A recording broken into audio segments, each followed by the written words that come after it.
tous, ravi de vous retrouver. Nous sommes le jeudi 12 décembre, une demi-heure en direct, comme tous les jours avec Alsace Matin, avec toujours plus d'infos pratiques. Nous parlerons aujourd'hui des vignettes et puis de restaurants qui ont du cœur et des vignettes. Tout d'abord avec vous, Céline Gassner, bonjour. Bonjour. Vous êtes juriste à l'Automobile Club Association. D'ici quelques jours, certains d'entre nous partiront skier, en passant forcément par la Suisse ou par l'Autriche pour allier les stations, des pays pour lesquels il faut une vignette. D'abord, à quoi sert cette vignette? Alors, la vignette, c'est une redevance qui sert essentiellement à l'entretien des routes ou à l'extension du réseau autoroutier du pays concerné. À côté de vous, Gisèle Untersinger, bonjour. Bonjour. Vous êtes la présidente de l'antenne barinoise des Restaurants du Cœur. La 29e campagne d'hiver des restos a démarré il y a à peine 3 semaines. Les restos sont nécessaires pour combien de personnes dans le département du Bas-Rhin dont vous vous occupez? Dans le Bas-Rhin, on a aidé l'hiver dernier et l'été dernier 14 448 personnes, sans compter les plus de 500 bébés et sans compter toute la population qui est à la rue. Voilà, des chiffres qui ne cessent d'augmenter d'année en année. Et justement, comment fonctionnent ces restaurants du cœur? C'est ce qu'on a voulu savoir. Et Aurélie Flex, pour répondre à cette question, s'est rendue à la Méno à Strasbourg pour visiter les coulisses d'un de ces restos du cœur. Bonjour Aurélie. Bonjour Astrid, vous le savez, la 29e campagne d'hiver des Restos du Cœur vient de débuter. C'est donc l'occasion de découvrir les coulisses de cette association. Alors aujourd'hui, je vous propose de découvrir celle de la Méno à Strasbourg. Alors aujourd'hui, il sera question d'alimentaire, bien sûr, mais aussi de bébés. À tout à l'heure. À tout à l'heure Aurélie. Alors la météo pour aujourd'hui, eh bien on n'est pas tous logés à la même enseigne, vous allez le voir. Les plus chanceux sont ceux qui habitent dans le massif vosgien. Grand beau temps, grand soleil depuis ce matin. Par contre, en pleine, la grisaille devrait se dissiper pour les Ruinois cet après-midi. Par contre, les Barinois n'ont vraiment pas de chance. Ils vont rester dans le gris souris toute la journée et éventuellement quelques rayons de soleil visiblement prévus en Alsace-Bossu en toute fin d'après-midi. Pour les températures, elles sont plutôt douce en altitude et plutôt de saison en plaine. Regardez, 3 degrés du côté de Saverne, 4 en Alsace-Bossu et entre 5 et 6 degrés pour le Haut-Rhin. Voilà la revue de presse de ce matin et on commence avec de l'info pratique pure et dure dans les dernières nouvelles d'Alsace puisque les trains passent à l'heure d'hiver et les DNA publient ce matin 4 pages à conserver. Il s'agit des nouveaux horaires au départ de Strasbourg. Ils seront valables à compter de ce dimanche 15 décembre et valables jusqu'au 5 juillet prochain. Dans l'Alsace, vous découvrirez un article consacré à l'une des 16 entreprises pionnières qui bénéficient du label Alsace Terre de Textile. Son nom de fil en aiguille, sa mission, habiller les sportifs de haut niveau en confectionnant des milliers de maillots. L'entreprise tanoise est aujourd'hui l'un des leaders français du secteur. Et puis enfin, la riposte des libraires indépendants d'Alsace face à Amazon, le géant du livre, qui a annoncé qu'il allait prochainement livrer ses livres par drone. Les Alsaciens ont trouvé une solution écologique et locale, la livraison par cigogne. Le détail de cette farce, parce qu'évidemment c'est quand même une farce, à lire ce matin dans 20 minutes. Nous nous intéressons maintenant à vous qui allez peut-être partir skier d'ici quelques jours, quelques semaines. Vous passerez peut-être par la Suisse, par l'Autriche. Vous devrez vous acquitter d'une vignette. À quel prix? Réponse tout de suite avec notre invité.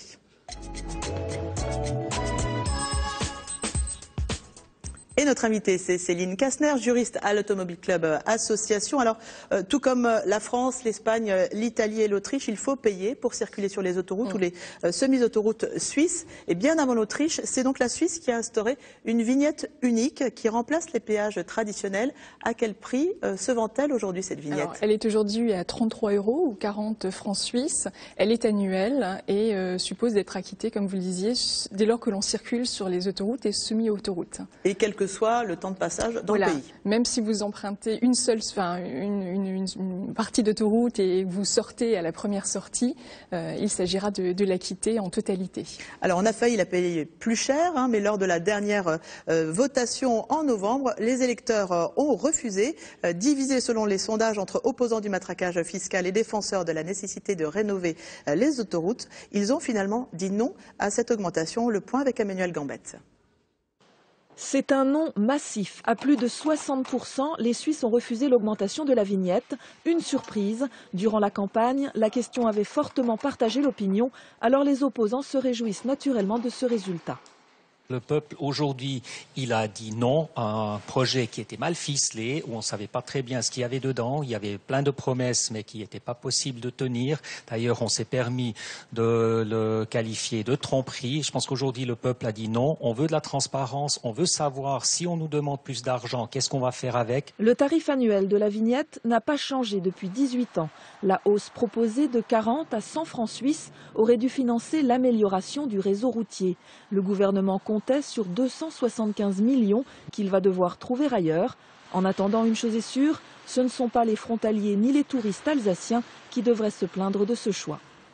Voilà, 40 francs suisses pour cette vignette. Pour quel type de véhicule, Céline? Alors, les voitures, les motos, puis les poids lourds, effectivement, s'ils ne payent pas par ailleurs une redevance. Également, si on tracte une caravane ou une remorque, il s'agira d'en acquitter deux. Une pour la voiture et puis une pour l'élément que l'on tracte. Et vous n'y avez pas pensé, Gisèle, visiblement. Non, j'y ai pas pensé. Info pratique. L'Autriche, depuis 1997, la vignette est obligatoire sur les autoroutes et les voies rapides autrichiennes. On a le choix, là, pour le coup, entre plusieurs types de vignettes. Il faut s'en sortir. Effectivement. Alors, selon qu'on soit en moto ou à voiture, et selon la durée effectivement que l'on choisit, 1 an, 10 jours, 2 mois, le tarif va effectivement être différent. Alors, si on prend 10 jours, par exemple, je veux faire un aller-retour pour aller skier à Châtel, par exemple. Voilà, 8,50 € si vous êtes en voiture, et puis 24,80 € si vous optez pour celle de 2 mois. Et l'annuel est à 80 €. Elle est plutôt marginale, c'est plutôt les 10 jours et les 2 mois qui sont évidemment le plus achetés pour ces passages ponctuels sur le territoire autrichien. Un mot pour un pays qui est un tout petit peu plus éloigné, mais qui nous intéresse quand même, c'est l'Italie, parce que là, il y a un système particulier également. Oui, en fait, c'est un système de péage, mais simplifié dans le sens où on peut acheter une via carte, c'est-à-dire une carte de paiement prépayée que l'on charge à 25 ou 50 € et qui permettent effectivement d'éviter les files d'attente au péage et de passer un petit peu plus rapidement. Mais c'est le principe est le même, c'est celui de la redevance autoroutière. Enfin, en ce qui concerne l'Allemagne, pour l'instant, on peut encore circuler gratuitement sur ces autoroutes, mais ça pourrait ne pas durer. Oui, effectivement, il est en projet d'instaurer une vignette autoroutière à hauteur de 100 € annuels. Aujourd'hui, c'est un sujet qui fait encore polémique, qui n'est pas tranché, mais l'Allemagne y songe sérieusement. Un petit mot quand même pour ceux aussi qui aimeraient louvoyer un petit peu avec la vignette. Il y en a qui trouvent des astuces sur Internet. Qu'est-ce que vous nous dites, vous, en tant que juriste à l'Automobile Club d'Alsace? Le principe, c'est d'acheter la vignette et de la poser sur son pare-brise. Il ne suffit pas, coller. Voilà, il ne suffit pas de l'avoir dans son habitacle, il faut la coller et bien la coller, c'est-à-dire de manière inamovible, pas avec du scotch ou avec des éléments qui permettraient de la décoller facilement, parce que le fait de ne pas avoir de vignette ou d'avoir une vignette mal collée ou encore falsifiée, ou alors décollée parce qu'on l'a pris d'une voiture et qu'on l'a mis sur une autre, tout ceci est verbalisable à hauteur de 200 francs suisses, donc près de 160 €, avec en plus la nouvelle vignette qui serait acquittée en plus. Un élément également, si jamais vous avez un accident, que votre pare-brise est cassé, que la vignette que vous venez de payer est dessus, qu'est-ce qu'on fait? Là, on peut la remplacer, mais ça suppose quand même de présenter au bureau des douanes suisses la vignette abîmée et puis une facture qui atteste que vous avez fait effectivement changer votre pare-brise. Et dans ce cas-là, le remplacement de la vignette peut être opéré gratuitement. Et de manière générale, on se méfie quand même des bons plans qu'on peut trouver sur Internet. Oui. Hein. Il y a, paraît-il, des sites qui proposent des vignettes à tarifs concurrentiels. Voilà, c'est faux. Des sites de vente aux enchères où là, effectivement, c'est souvent des vignettes qui ont été utilisées, redécollées. Donc, il faut vraiment s'adresser à des entités officielles recommandées, comme l'Automobile Club par exemple, mais également le Touring Club Suisse ou les stations-service, garages à proximité du bureau des douanes. Voilà, alors où trouver ces vignettes? Eh bien, en vous rendant par exemple dans les locaux de l'Automobile Club Association qui se trouve route du Rhin, on le rappelle. Avenue du Rhin, effectivement, dans de nouveaux locaux, puis aussi dans les bureaux alsaciens à Mulhouse-Colmar, mais également sur notre site internet ou par commande téléphonique avec un envoi sous 48 heures maximum. Voilà, merci pour ce tableau tout à fait complet des vignettes. Nous allons partir du côté de la Méno, à Strasbourg, un quartier strasbourgeois que vous connaissez peut-être. C'est Aurélie Fex qui nous y emmène pour pénétrer dans les coulisses d'un des 4 centres des Restos du Cœur de Strasbourg. Astrid, je me trouve au Resto du Cœur de la Méno. La distribution vient de commencer et je me trouve en compagnie de Jacques Heinz. Alors, comment ça se passe d'habitude? Oui, bonjour. Bonjour. Écoutez, comment ça se passe? Nous accueillons les personnes et comme vous pouvez le constater, leur distribue des denrées alimentaires pour compléter leurs besoins. Les bénéficiaires sont accompagnés par des Alors personnes? chaque bénéficiaire est accueilli, il a un café, ensuite il passe dans la distribution dans laquelle vous vous trouvez et un bénévole s'occupe d'accompagner chaque bénéficiaire afin qu'il puisse choisir dans les différentes catégories la quantité et les produits qu'il souhaite et dont nous disposons, bien évidemment. Alors, il y a une dizaine de bénévoles qui sont actifs. Parmi eux, on trouve Marie-Albertine. Alors, Marie, bonjour. Bonjour. Vous êtes en train d'aider ces bénéficiaires. Alors, comment ça se passe? Là, actuellement, je suis dans la distribution et ça se passe avec cette carte. Le monsieur, il a 18 points. Donc, en fonction, chaque aliment ici est représenté par des points. Donc, dès qu'il atteint son quota, c'est bon. Et ces repas doivent pouvoir, ces produits alimentaires doivent pouvoir servir pendant combien de jours? Environ une semaine. Une semaine. Monsieur... Clairement une semaine. Oui. D'accord. Monsieur Heinz, merci beaucoup Marie. Monsieur Heinz, qu'est-ce qu'on trouve alors encore ici comme produit? Alors, vous trouvez donc tous les produits qui sont délivrés par l'Union européenne et par le national. Et ici, vous trouvez devant la partie surgelée et les boîtes, donc de tout ce qui peut aider les personnes. Est-ce que les bénéficiaires peuvent refuser par exemple un produit Absolument. Alors nous ne forçons strictement personne en ce qui concerne la nourriture. Chacun choisit en fonction des disponibilités ce qui lui correspond le mieux. Quel est le produit de base vraiment qui est important? Le produit numéro 1 qu'il ne faut jamais rater, que chaque bénéficiaire souhaite, c'est le lait, bien évidemment. C'est la partie essentielle de l'alimentation de base. Le lait qu'on retrouve aussi au Resto Bébé du Cœur, qu'on retrouvera tout à l'heure. À tout à l'heure, Aurélie. 10h20, bienvenue si vous nous rejoignez dans Alsace Matin. Nous continuons de parler des Restaurants du Cœur avec Gisèle Untersinger. Vous êtes, je le rappelle, la présidente de l'antenne barinoise des Restos du Cœur. Alors, on chante, on n'a plus le droit ni d'avoir faim ni d'avoir froid.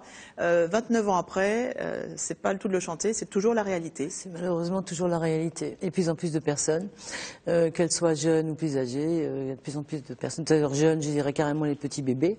Donc c'est quand même très triste, je dis toujours, que les bébés, on les accueille, ils sortent de la maternité, ils sont tout petits, ils ont 2-3 jours, et on les accompagne jusqu'à 18 mois. On leur donne les petits pots, le lait, si la maman n'allait pas. Il a même son colis de naissance avant même d'arriver au monde. À partir du 7e mois de grossesse, la maman peut s'adresser au resto et s'inscrire en fonction des ressources qu'elle a. Et si les ressources sont qu'on a, disons, ne dépassent pas, malgré que ces personnes ont peu pour vivre, malgré tout, on est obligé de faire un barème parce que sinon on ne pourrait pas servir tout le monde, quoi. Et donc ces personnes, une fois qu'elles ont le droit de venir, elles peuvent venir chercher leur petit babygros, malheureusement, et peut-être on appelle ça le porte-bébé pour pouvoir sortir de la maternité et rentrer chez elles. Voilà, et après, elle est prise en charge automatiquement pendant 1 an et demi, quoi. Démarrer la vie en arrivant au Resto du Cœur. C'est pas terrible, je pense. C'est pas terrible quand même. J'ai toujours, il tire un peu les mauvaises cartes. Tout ce qu'on peut espérer, c'est que ces cartes vont changer et que tout ira un peu mieux, quoi. Alors, 29 ans de campagne pour les Restaurants du Cœur. Quels sont les visages de la pauvreté aujourd'hui, vous qui êtes sur le terrain avec tous vos bénévoles?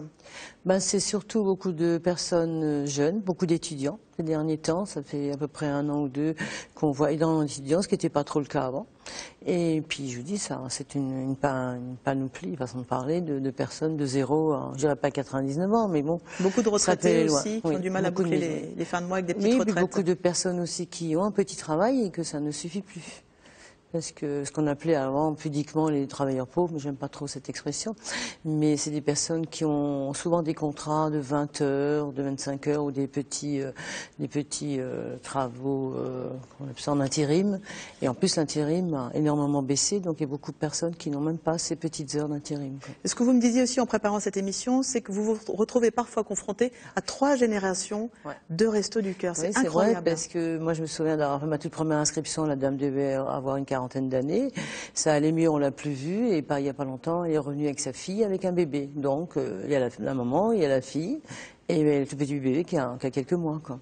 Malheureusement, il ne faudrait pas que ça continue comme ça. Hein. Mais vous ne vous sentez pas révolté? Si. indignés, révoltés, enfin tout.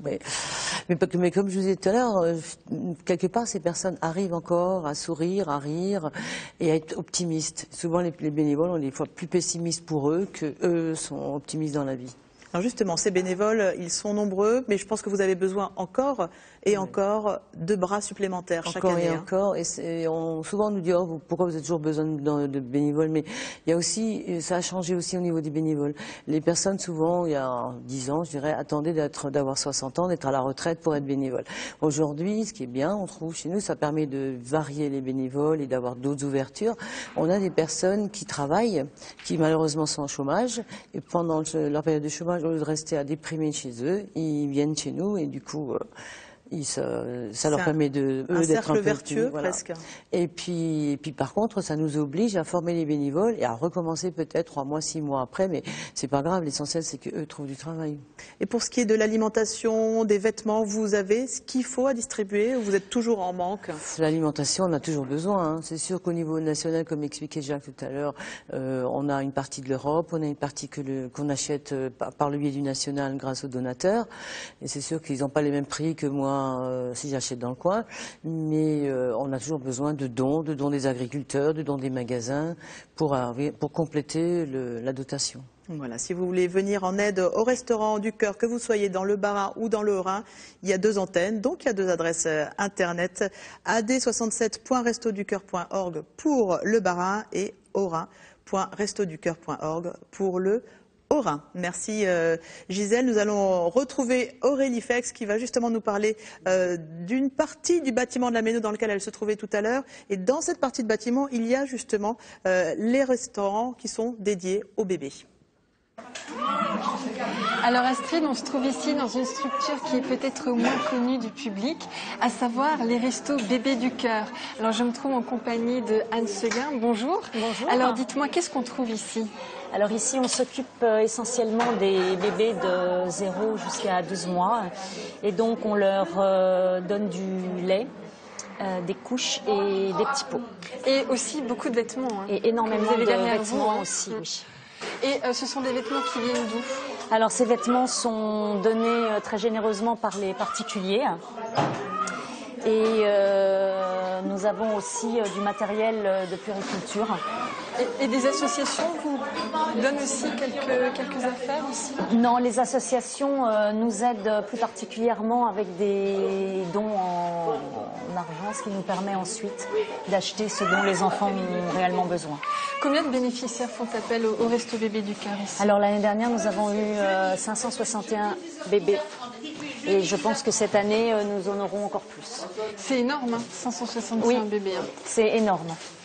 Et comment vous faites pour soulager aussi les parents qui viennent ici? Est-ce qu'il y a des temps de discussion? Est-ce que c'est aussi un endroit de détente? Tout à fait. Quand on voit que les mamans sont un peu lasses, etc., on reste avec elles, on parle, on essaye de les soulager et elles restent le temps qu'elles veulent.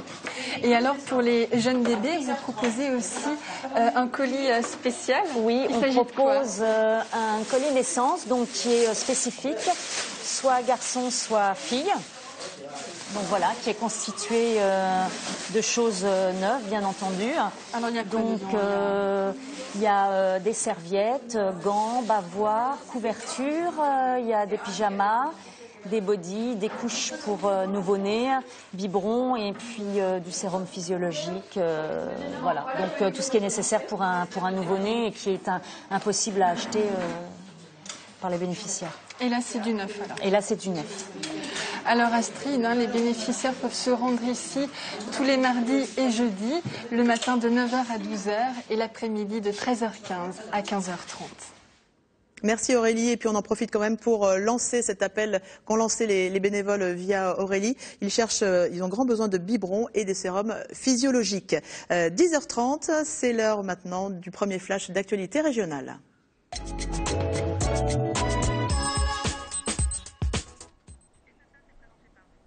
Bonjour Sylvie. Bonjour Astrid. Et vous allez revenir sur la pollution atmosphérique. Et oui, cette pollution qui donne lieu à des tarifs spéciaux pour les transports en commun à Strasbourg, ainsi que pour la location de Vélop, réseau bus 67 gratuit. Tout est fait pour que vous laissiez votre voiture au garage. D'ailleurs, la vitesse est limitée à 70 km/h sur l'autoroute. Des mesures d'urgence pour tenter de contenir le pic de pollution aux particules fines. Le seuil d'alerte est largement dépassé. Depuis hier, on atteint même un record annuel. Pour les personnes fragiles, écoutez les conseils de ce pneumologue Michel April. La recommandation, pour les gens qui sont vraiment très sévèrement touchés, je pense qu'il vaut peut-être mieux rester chez soi, surtout au chaud. On est actuellement à une température de 1 ou 2 degrés, ce qui ne fait que favoriser les infections bronchiques. Et puis attention aux conditions de circulation sur les routes. Le brouillard persistant a déjà causé un accident ce matin. Un poids lourd qui a fini contre un talus dans le Val de Villers. Il transportait plus de 30 000 litres de fioul qui heureusement ne se sont pas renversés. Le chauffeur est indemne. Ça s'est passé aux alentours de 6 heures ce matin.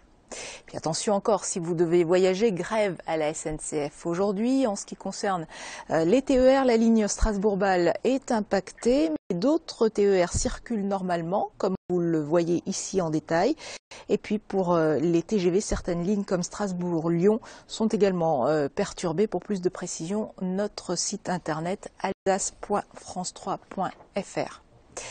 2014, année d'élection, les municipales puis les européennes. Il reste quelques jours jusqu'au 31 décembre pour s'inscrire sur les listes électorales. Si par exemple vous venez d'emménager dans une commune, simple formalité, comme nous l'explique Annabelle Pagnaco, responsable du service état civil à la mairie de Guebwiller. Pour s'inscrire, il suffit soit de passer en mairie avec sa pièce d'identité, un justificatif de domicile, donc une facture par exemple, et donc remplir le formulaire, sinon par courrier, avec la photocopie des pièces. Voilà, vous le voyez, c'est tout simple. Et puis en sport, 3-7-0 pour les volleyeuses de la SPTT Mulhouse. Le match contre Valfer hier soir au Palais des Sports a pris l'allure d'une promenade de santé pour les Alsaciennes. Trop facile. Les huitièmes de finale de la Challenge Cup sont à portée de main et ce sera l'image de fin de ce flash, Astrid. Merci beaucoup Sylvie et puis bonne journée. On vous retrouve ce soir à 19h pour le journal de 19h. On termine cette émission en compagnie de Gisèle Untersinger pour les Restaurants du Cœur. Cet après-midi, vous allez recevoir un gros chèque. Alors pas vous à titre personnel évidemment, mais pour votre association les Restos du Cœur. C'est une belle aventure. Dites-moi d'où va venir cette somme. Mais c'est les restaurateurs, donc c'est l'UMI qui se sont mobilisés le 4 novembre, enfin ils se sont mobilisés bien avant pour organiser tout ça, et donc ils vont nous remettre cet après-midi un chèque aux alentours de 40 000 euros. Donc c'est 40 000 euros, ça représente combien si on convertit en repas? Si on le convertit en repas, on dit toujours au niveau des restos qu'un repas 1 euro, donc ça fait au moins 40 000 pour repas. Voilà, une belle opération. C'est vraiment une opération géniale. Quoi. Voilà, les Restaurants du Cœur, dont on avait reçu d'ailleurs le président, Roger Sangel, qui était venu nous parler de cette opération. Ah oui, mais qui est un fidèle, parce qu'en 2005, quand il avait fait la première fois, il a dit « je referai pour vous ». Ils ont tous tenu parole, c'était génial. Voilà, en tout cas, si vous voulez, merci à eux.